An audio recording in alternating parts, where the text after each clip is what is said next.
we're very honored to have in our studio, for honor of the mayor, this is Cynthia Conners, and we're delighted to have you here, Cynthia. Thank you. You can call me Your Honorableness. Your Honorableness, yes. All right. I don't think I can remember No, that. that's all right. Cynthia will do fine then.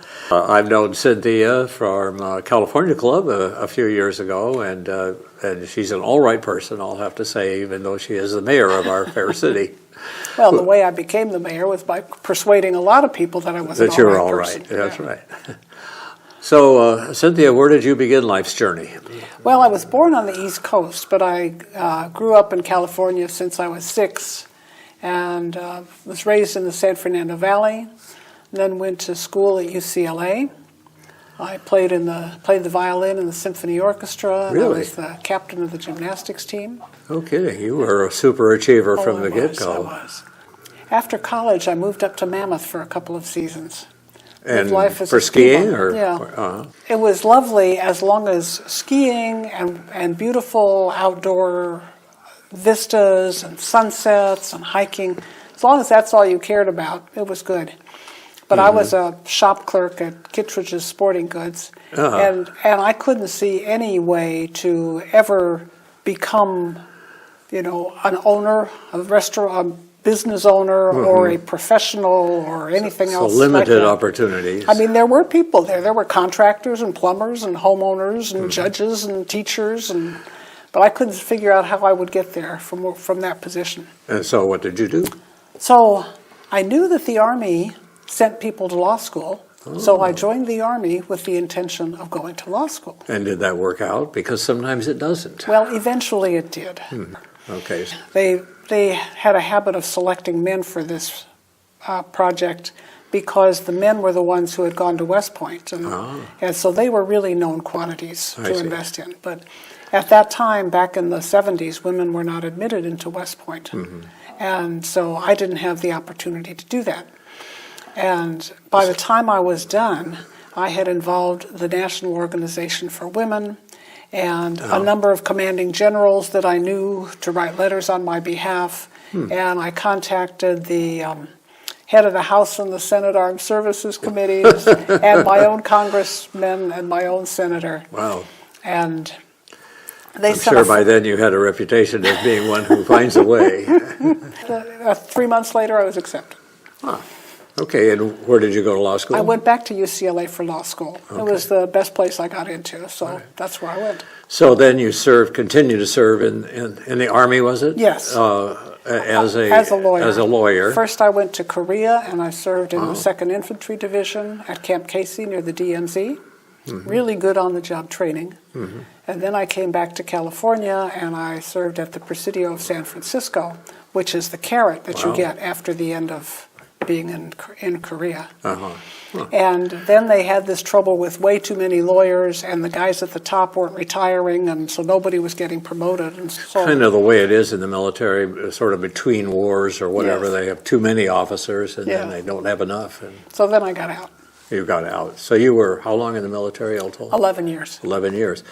Any cases that stick in your mind as being interesting or significant? Really different kinds of cases.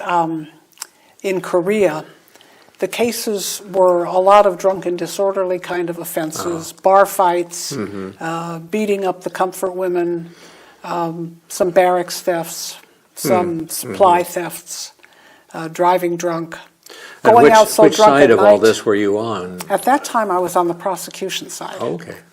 And it was interesting. You were kind of on the, the commanders all loved me because I was working for them. And they spend 90% of their time on 10% of their trouble people. And so the more you could get them out of the way, the better it is, the easier it is for them to keep their units strong and happy. Then when I got into San Francisco, there was a hospital there, and so there were more hospital-related things. Most interesting one was a doctor who had a purchased degree from a Caribbean university. And he passed the foreign medical exam and joined the Army and performed hundreds of surgeries, mostly simple carpal tunnel releases and knee ligament repairs. Had an excellent bedside manner. All his patients loved him. But no medical degree, really. Right, and the New York State Licensing Board found this out, a similar pattern with his brother and his sister who had the same degree. Really? And then came after, then it was revealed to him. So there's no crime in the military for practicing medicine without a license. But there is one for making false official statements. I see. So that's what he was charged with. And all his patients came in and said, "We love this guy. He did such a great job for me.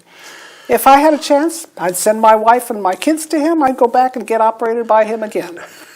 So what was the judge going to do? He dismissed him from the Army, he made him pay $2,000. $2,000. And he went off to Switzerland and went to medical school. Oh, but he did eventually then get into medical school. Yeah. Now that he'd been practicing for some years. Right. I imagine he found it easier to get through. Probably. Now, after the Army, what did you do? Then I practiced civil litigation. Okay. First in San Francisco, then in Las Vegas, and then down here in Southern California. Okay. And that was really interesting because every case is different. It might be about how to discharge taxes in a bankruptcy. It might be about a scaffolding collapse. It might be about a bicycle whose wheels fall off because the person who bought the bike wasn't trained in how to do the snap-on wheels, things like that. So every case was different. You learn about a lot of different things. So you found it interesting. Yeah. And you were on which side of? Both sides. Both sides, okay. I won't say both sides at the same time. No. But at the same time, I might have a case represent a plaintiff and another case representing a defendant. A lot of times, our clients were insurance companies, and so on those instances, we represented the defendants. Somewhere along the line, you apparently fell in love, been married, and had some children, I believe, right? Yeah, well, I met my husband, Jim Juhan. We met when I was still in the Army, and he was still in the Army. But then I went off to law school and to Korea. And by the time I got to San Francisco, he had retired, and he was widowed during that interim. And one of our mutual friends said, "You guys are both in San Francisco. You should look each other up." So we did after like 5 or 6 years. And he had 3 teenagers. And so we got married. And now one of them is a very successful personal injury lawyer in Houston. And one of them works for Expedia in Seattle. And the other one is involved in senior care also in Houston. Wow, so you inherited a family of teenagers. I admire your courage. Well, it was... maybe not your wisdom, but your courage. Well, it was good for me because, I was in my late 30s by then and figuring I probably would never have kids. And then suddenly I did, and it was very enriching. Now, at some point, you turned a corner and got into politics. Was that after you moved here? Yes. It was sort of an accident. I had been here only maybe 6 months, and there was a sign that said, "We're looking for people to run for Third Mutual." And out of a great sense of naivete and some significant curiosity, I decided to go ahead and do that. I wanted to learn how things work and who was in charge and why things happened the way they did and so forth. And at the first Meet the Candidates televised discussion, there were a lot of people who had lived here longer than I, who had been very active in community events, and people were submitting questions to be asked of those folks. And nobody was submitting questions to be asked for me because I was brand new and an unknown quantity. And I thought, well, if I just sit here like a potted plant, nobody will know who I am. So I began chipping in whenever I had anything articulate to say, and because I speak well, I presented well, and then lots of people voted for me. Very good. Then after a few years on the board, which was a contested and vigorous time because PCM was still here. There was a vacancy on the city council. And then Mayor Bob Ring suggested that I should put my hat in. So I did. And so I was appointed to the city council in 2009, which is the much easier way to get on. And once you're on, then you run for re-election. But you're already known a little bit. That's correct, yes. At that point. So you've been on the city council now how long? 10 years. 10 years. Okay. Now I'm the ranking member. So. Are you? Yes. And how does one get from being a city council member to being mayor? The council has 5 members, and normally the mayorship rotates among them a year at a time. So this is my 3rd one-year term. I see. Okay. And what does the mayor do? In terms of within the city, the mayor's duties are not visible, really. Signing checks, approving the minutes, signing the resolutions, and chairing the meetings. But the mayor has the same vote as anyone else, the same weight in debate as anyone else, and the same ability as anyone else to put an item on the agenda. But off of the city council, outside, there's 2 things. First, within the community, if somebody wants a dignitary at their event, they want the mayor. They don't want a council member. If someone's going to come and present an award on their 50th anniversary or whatever it is, they want the mayor to show up. So you get to do a lot, be a dignitary and a lot of and different things, I suppose. that's one of my favorite things, is just going out and being city to a lot of people who don't think much about what the city does or the fact that there is a city, and just making sure that people know that we are there and we do things. Then aside from that, everybody on the board sits on other regional bodies. Pay attention to water, pay attention to trash and recycling, which is what I do. Pay attention to transportation, work on fire issues, work on senior issues. People kind of get their own niche. Right. And of course, when we think of government, there's all kinds of levels of government, from federal to state to county, city, and then there are some special districts like schools and water and all of that. So it's fairly complicated. What is the city's niche in all of this? Some of the positions that we're on are by virtue of our location. Because we are part of the fire authority, Councilman Noel Hatch is a director on the fire authority. Because we are within the vector control district, one of our people is appointed to the vector control district. Because we're next to the Wilderness Park in Laguna Canyon, I sit on the Coastal Greenbelt Authority.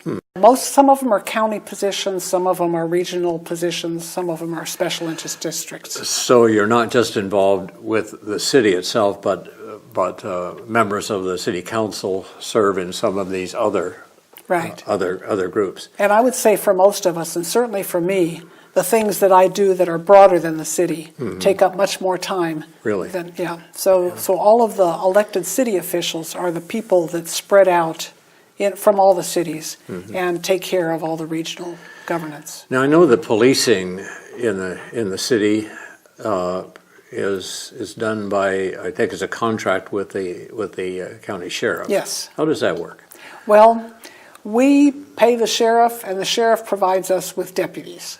Now, do we have our own kind of dedicated deputies? We do have in the city? dedicated deputies, and we have paid for cars. So if you see sheriff cars riding around the, say, Laguna Woods and have our seal on them, those are cars that the city has actually paid for. I see. And they traditionally patrol here. But whenever our people are tied up and there's a 911 call, somebody comes in from Lake Forest or Aliso Viejo or something. So that's an advantage of having this regional coverage. Regional coverage. You can get more officers in a short period if you need them. Or if our people are not busy and there's a call that comes in from Lake Forest, then one of our people can go out and cover it. And then they, it's everybody logs where they are, and monthly it gets balanced out and averaged out. Now, do we have one officer on duty all the time, or how does that work? I believe we have 3 officers on duty during the day and 2 at night. I see. Okay. And how do we pay for this? Through the teeth. Our city's general budget is about $6 million, and almost $3 million of that goes to the sheriff. Wow. We did a recent budget, and that's money that comes to us primarily from property taxes and sales taxes. And we get only a little bit of each. Out of, when you pay sales tax, 1 penny of your sales tax comes to us. Oh, is that right? When you pay your property tax, less than 1 cent per dollar comes to us. Really? Yeah. About 75% to the schools, the community colleges and the school districts and so forth, on the theory that education is a global benefit. Because we don't have school-age children Right, living we here. don't. And, if they could just take out 1 penny and give us another penny more, that would be good. But in our city, a lot of the businesses that generate sales tax are turning to service-oriented places. For example, the Hometown Buffet closed down, and in its place now is the Goldfish Swim School. And the Vaughn's Supermarket closed down. And one of the tenants in there now is a fitness center. Right. So that we're not... And do these not collect sales tax? Yeah, if they sell services, they don't I see. collect tax I on see. them. But if they sell products, they collect taxes. So we don't have a really vital sales tax base, and the way things are going here, we don't really, as a city, have any control over who rents space and what kind of a business they set up. But this year, we're just starting our budget forecasting, and what we find is that we anticipate maybe $100,000 increase in what comes into us from these kinds of sources. But the increased cost of our sheriff's department is going to be $110,000. Oh. So it's going to absorb all of that increase and take some of our other operating money, and we have to find places to make small cuts. And it'll be the same next year and the year after. Wow. So we're really concerned about that. So you say the cost of that we pay the sheriff's department keeps going up? Yes. And the number of sheriffs that we have working for us is fixed by the sheriff's department. They decide, based on our 911 history, how much coverage we need. And we don't seem to have any say in that. Really? The amount they get paid is fixed through negotiations between the union and the supervisors, and we don't have any say in that. But the supervisors, of course, appreciate, union votes and things like that, and so they are susceptible, I think, to wage claims and hard bargaining by the union. The pension costs get set by the state pension board. We don't have any control over that. Wow. And the sheriff's department establishes what you might call the burdened rate. They know how many patrol officers have a sergeant and how many sergeants have a lieutenant. So for each of our officers, we're paying for like 1/6 of a sergeant and 1/10 of a lieutenant or something like that. And So we don't have any the control over that. So the bottom line on the bottom line is we have no control over any of it. That's correct. The sheriff's department tells us what we have to pay, and And then we have to pay it. Any viable alternatives to that? We have reached out to the cities of Laguna Beach and the city of Irvine to see if they were interested in contracting with us for police services, but that didn't bear any fruit. And the South 8 county cities, who are in similar circumstances to us, banded together to conduct a study to figure out if maybe we could form our own local sheriff's department. But when you add in the cost of building a headquarters and building a call center and doing all those other things, it wouldn't be any cheaper than using the infrastructure that's already in place. So for the time being, we're doing some belt tightening, but we're going to have to be looking at trying to find some ways that we can increase our revenue. And that, of course, sounds like a tax increase. Well, it sounds like a tax increase, but we're hoping it's not a tax increase. Okay. What other alternatives are there? Because basically anything that we do has to be approved by the voters.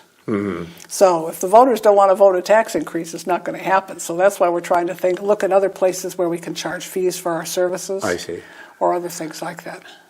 Now, that's the biggie. That accounts for about half of your budget. What else is the city doing for us?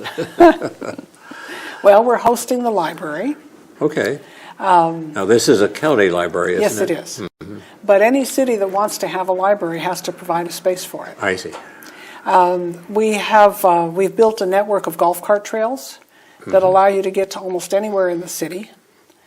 Some of it is through the village, and some of it is on public They used to be sidewalks, but now they're multimodal trails.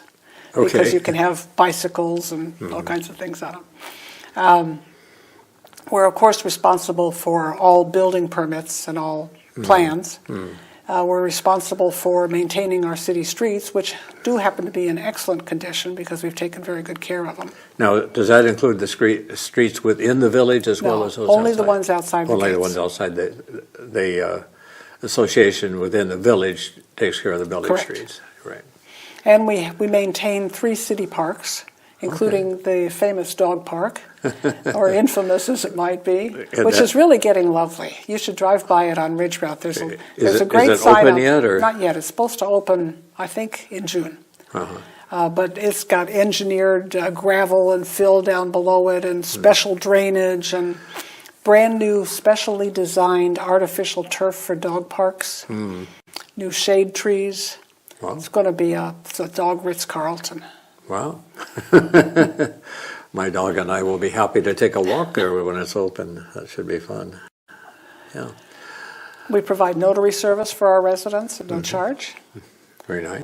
The Taxi city vouchers. What, say again? Taxi vouchers, one of our best programs. Okay. Tell us what that is. I heard the We word. subsidize taxi rides for our residents on the theory that if it's time for people to stop driving, we want them to stop driving. But we still want them to be able to get to any place that they would go to if they were driving.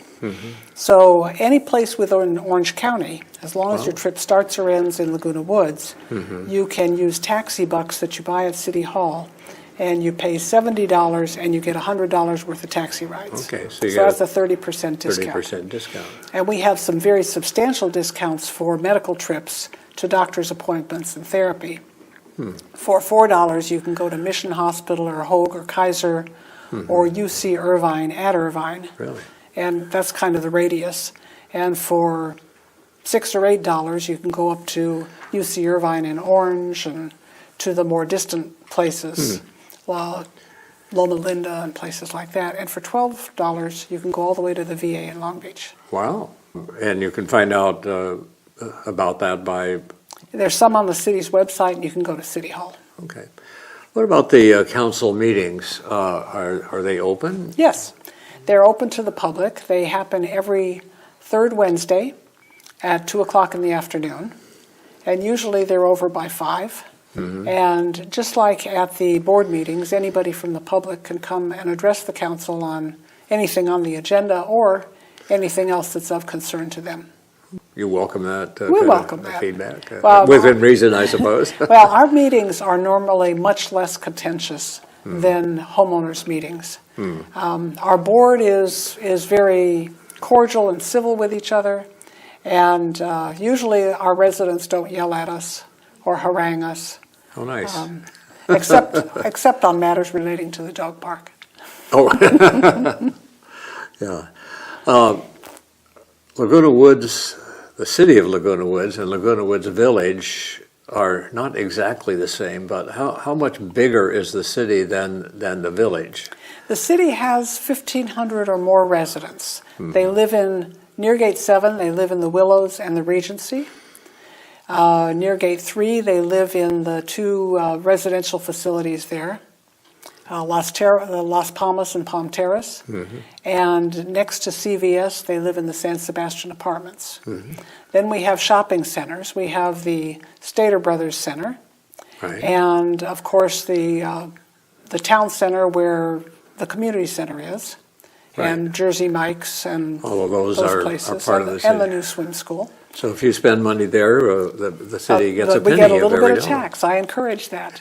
And then we have the public storage center across from Polly's Pies. Oh, yes. And we have all 4 corners of Moulton Parkway, the Aldi Center and the drive-through Starbucks and the gas station and the car wash. We have the CVS Center and Mother's Market. Mothers and our third Starbucks. Okay. I figure as long as we have 3 Starbucks and a coffee bean, we're a trending city. We are a well-capitated city. I count on it. What in your time now with the city, what changes have you been especially pleased with that's happened with the city? I think that we have done a great deal to become right-sized through, in the 20 years since we started. When we first started, we were just kind of scrambling and doing things by the seat of our pants and looking around to see how other people were doing it and taking over and continuing what the county had done when we were county space. Because the city is really very young. Young as cities go, yes. Over time, we have gotten our personnel structure lined up so that we have our admin people going here and our financial people and our building and planning people. And there's sort of a sequence of junior level to mid-level to senior level. But we only have a staff of nine and a half full-time equivalents. Most everything else we do is contracted out.